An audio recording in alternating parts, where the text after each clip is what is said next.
I am Kizel Jackson. And I'm Gary McSween. And welcome to My Money Matters. Are you just simply tired, Gary? They're probably really tired now of just being broke. Yeah. But today we are going to talk to you because being poor is a temporary state that sometimes if you don't face it, then you don't fix it. And that can become something permanent. Correct. Now, Gary, we are having conversations today, and what you think about, you bring about. Yeah. And to most of the viewers, they may say that's some kind of woo-woo.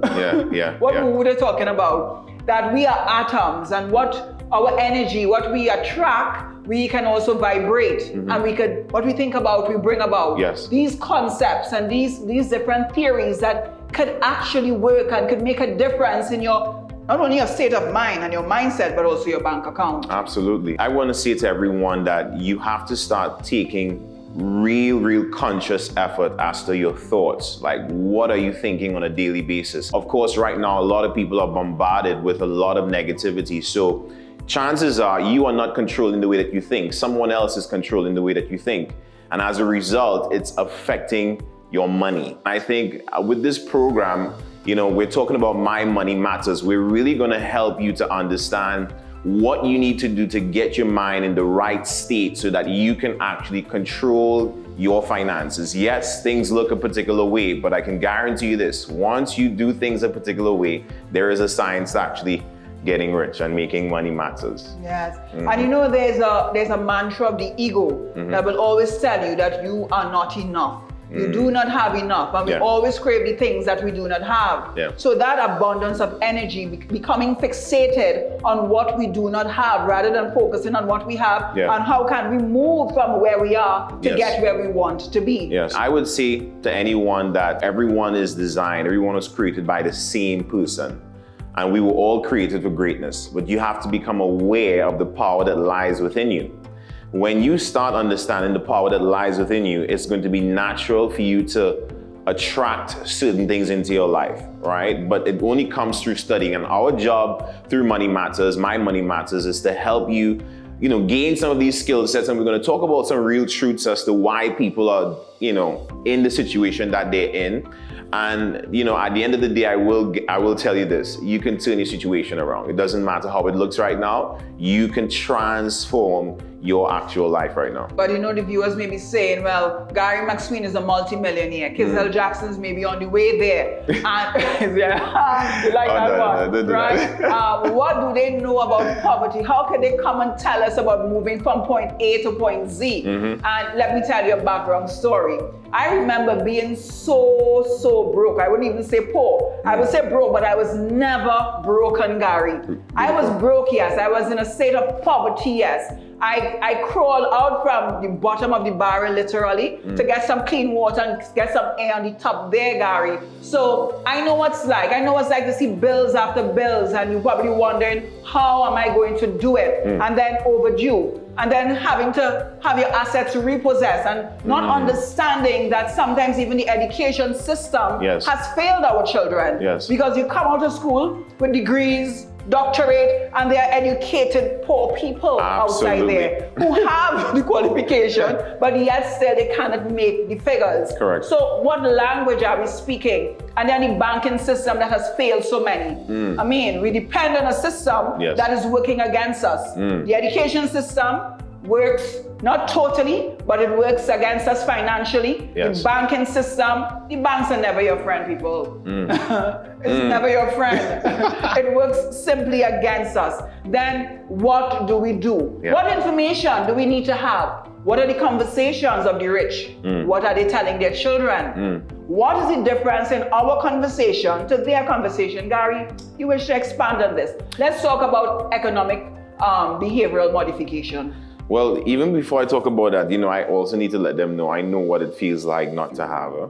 Yeah. Oh, you do? Yeah, of course. Tell me about that. Absolutely. I can't see you outside of the suits. No, listen. I can't see you outside of the Porsche. I can't see you outside of the glass house. It wasn't always like this. Yeah. I went through my financial challenges as an entrepreneur. Everybody goes through that. But I think in those low moments, what I've been exposed to, the material that I've been exposed to, is what allowed me to come out of that. And of course, God's grace on my life as well. But I will say this, I had to start doing things a particular way. Both me and my wife, we started working on our mind, started changing the way that we were thinking, even though the banks was calling us. When are you going to pay the arrears on your loans? That's for sure. When it's time for the bank to get their money, they're coming for that money. Their money. They're coming for that money. Yes. So I remember feeling so overwhelmed and feeling ashamed about being in the situation that I was. I almost felt like everybody was looking at me when the banks was calling me, but that wasn't so, right? Of course, that's just my mind. And I really started to work on my mindset and started to confess what I wanted as opposed to what it is I don't want. And then I started to see the transformation. It didn't happen overnight. It took time. This is no get-rich-quick scheme. No. Right? It took time, but through persistence of working on myself, I started seeing the transformation. But what you spoke about there in terms of the difference between the rich and wealthy people and what we call poor and middle class people is really the way that they think and the way they approach things. And even in the height of what we call a quote-unquote recession, there is still opportunities for people. In every calamity, there's an opportunity. Yeah, absolutely. So I would say to anyone that's listening to this program, you want to stay tuned because we have a lot of great things. We're going to talk about mind, body, and soul, and to help you get to where you want to go. I like what you mentioned. When you spoke about becoming the master of your mind and monitoring your thinking, because that's important. That's where the confusion and the breakdown and the automatic negative thoughts begin. And that's our greatest fight because it starts here. Now, there are persons that are sitting down and watching the TV, and I want to tell you that you have everything you need. Absolutely. I'll repeat that again. You have everything you need because you're breathing, and that's a gift. That's a miracle from God today. You're alive, and that's a miracle today. You have everything you need. And they will say, okay, I am alive, yes, but Kizelle don't understand my situation. Gary, he doesn't understand my situation. I do not have. And time you start those negative thoughts, I tell you, we have to teach them that, Gary. We do. I'm excited about teaching it because when you realize that you become what you think about, you will really become conscious of the way that you think. Now, here's the truth, Kizelle, right? A lot of people are not aware that someone else is controlling the way that they think. True.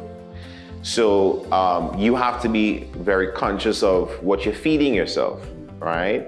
Of course, we have access to television, we have access to social media, but you have to be very, very conscious of your intake on a daily basis. So my recommendation is to start reading the right material and start listening to the right things, right? Those two entry points, your eye gate and your ear gate, is how you get things into your soul, right? Into your spirit. So you have to be conscious of what you're actually intaking on a daily basis. And when you start doing that, you will realize that you can actually start controlling your thoughts. Right now, mass media, and I'm sorry to say it like this, is actually controlling the thoughts of people, all right?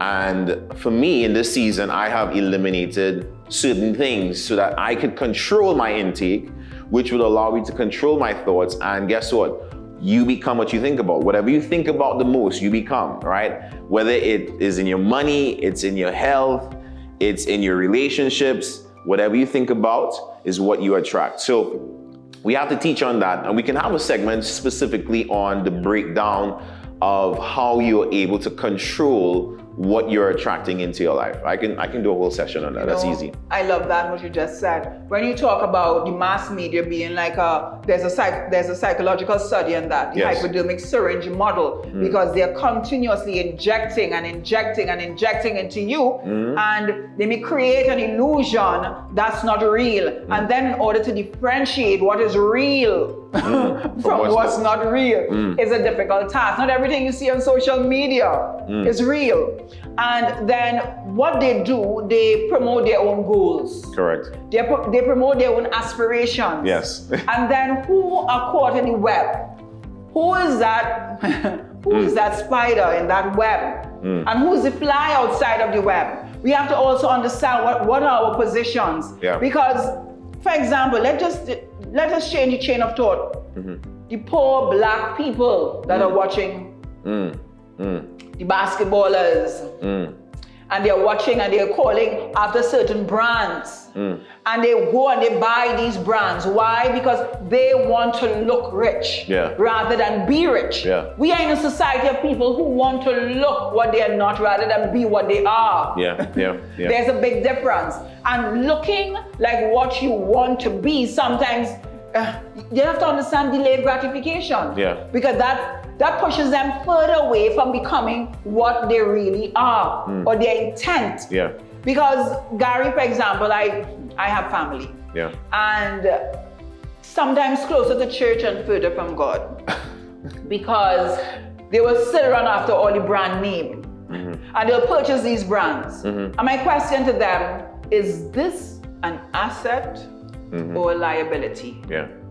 Is this moving you further away from achieving your goals? Because sometimes you'll prefer to buy a shoe for $3,000, $4,000. They don't have the money to use it. Lose it if you can, use it. But they can't afford to lose it. Because sometimes they don't have a house, they don't have land, they don't have car. But guess what? They want to buy the biggest gold chain. $30,000, that could have been a car on the road and somebody working it for you and it become an asset to you.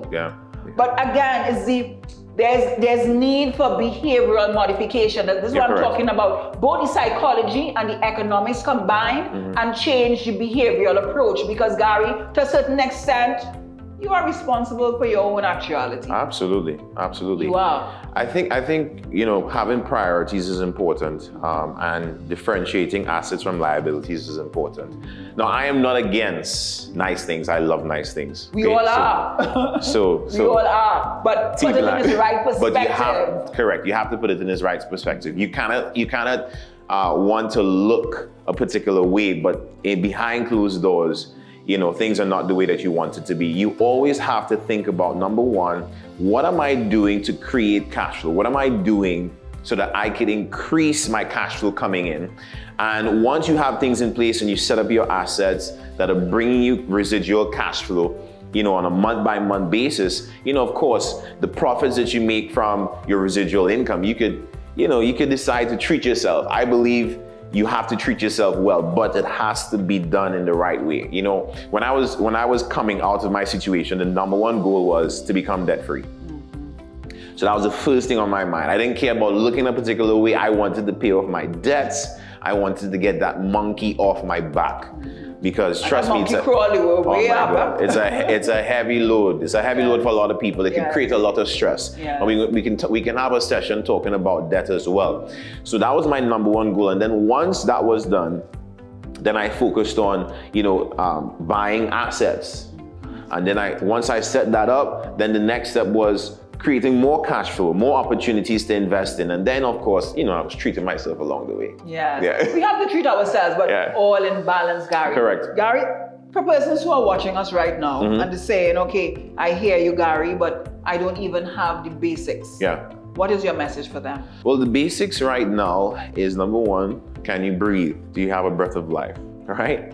Are all your limbs working? Right? Are you in sound mind? Once you have those things, everything else comes after that. You just have to understand the power that lies within you. Now, the first step is finding someone, they are at a place that you want to be.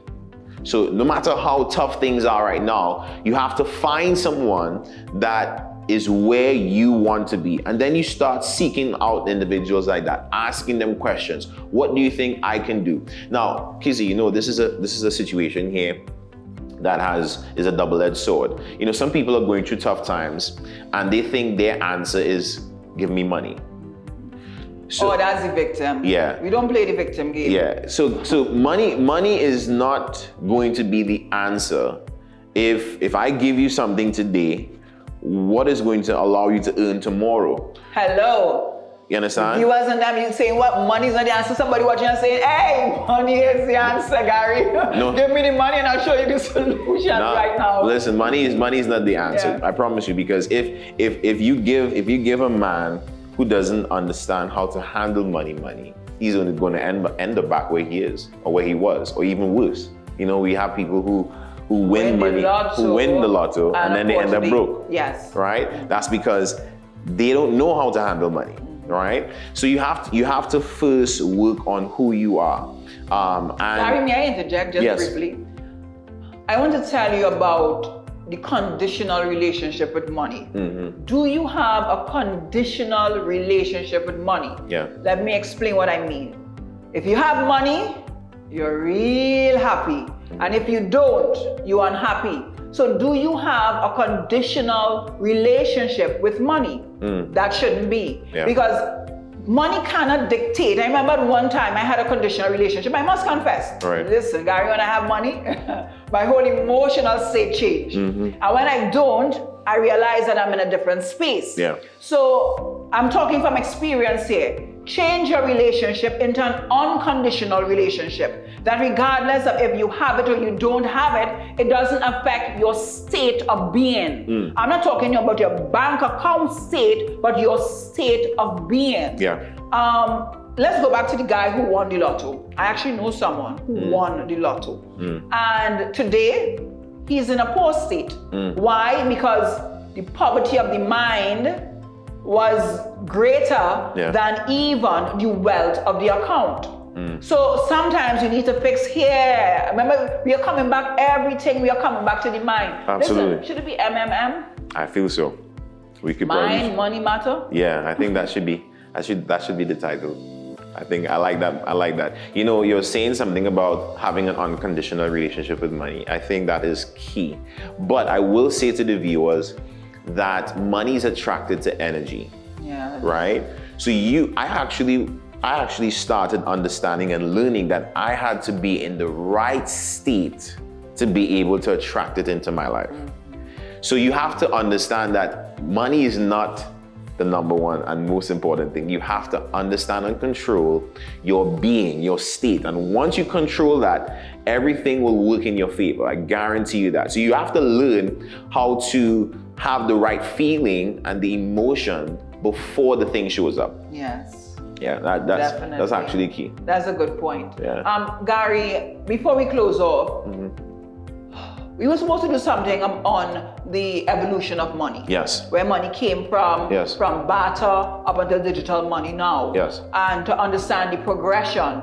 But we took a different approach. Yes. Why? Because we recognize that beside educating you, we also need to empower you. Correct. And before we start to teach you, we need to treat you. Yes. So we are working on this before we start to work on this, because this is all around. There is enough money floating around. Correct. And when you begin to have that margin of your mind, then we can start to teach you. Now, are we just saying that this is the program and that's it? No. We go beyond. And this is no get-rich-quick scheme. Please, come out of that mode of thinking. You got to work. You have to study. And you don't think that nobody owes you anything. Stop that blame game. Stop being a victim. That victimization, it just simply do not work. Yeah. Let's reach out and let's reach beyond that. Let's go up the ladder, and the ladder of success, that is. Because you know what? If you envision yourself on the top and you see yourself, that means that you will work every day. You will keep walking up that imaginary ladder until you reach there. Are you seeing yourself? Where are you? Tune into us. My Money Matters. We will empower, educate, and maybe even enrich them. Absolutely. I love it. See you guys.